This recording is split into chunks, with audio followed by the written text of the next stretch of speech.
கள்ளக்குறிச்சியில் செய்தியாளர்களை சந்தித்த அவர் பாஜகவும் அண்ணாமலையும் 0 என்று தெரிவித்தார்.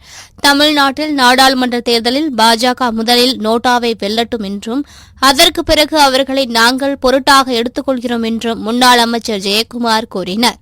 இன்றைக்கு பிஜேபியை தலையில் தூக்கி வைத்துக் கொண்டு 0வாக இருக்கின்ற அண்ணாமலையை தலையை தூக்கி வைத்துக் கொண்டு இன்றைக்கு அண்ணாமலைக்கு துதிப்பாடுவது அதில் எங்களுக்கு மாறுபட்ட கருத்து இல்லை. ஏன்னா தினமலர் பத்திரிகை அவங்க தினமலர் ஒரு தனிப்பட்ட பத்திரிகை, அது யாரோனாலும் துதி மாறுபட்ட கருத்து இல்லை.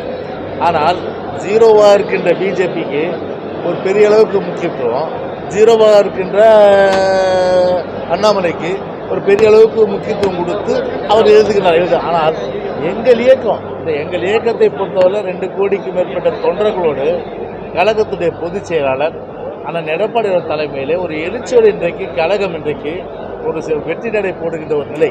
எங்களுடைய தலைவர்கள் புரட்சி தலைவர் எம்ஜிஆரும் சரி, அம்மாவும் சரி, பேருந்தில் அண்ணாவும் சரி, சிறுமைப்படுத்தவரோடு நாங்கள் எந்த காலத்திலும் உறவு தேவையில்லை. பிஜேபி என்பது ஒரு மதவாத சக்தி. ஏன்னா அது இனிமேலும் எந்த காலத்தில் எப்போதும் இப்போது இல்லை, எப்போதும் இல்லை என்ற வகையில் இன்றைக்கு நாங்கள் அந்த கூட்டணி பிஜேபி இல்லாத கூட்டணி என்ற வகையில் எங்கள் நிலைப்பாடு.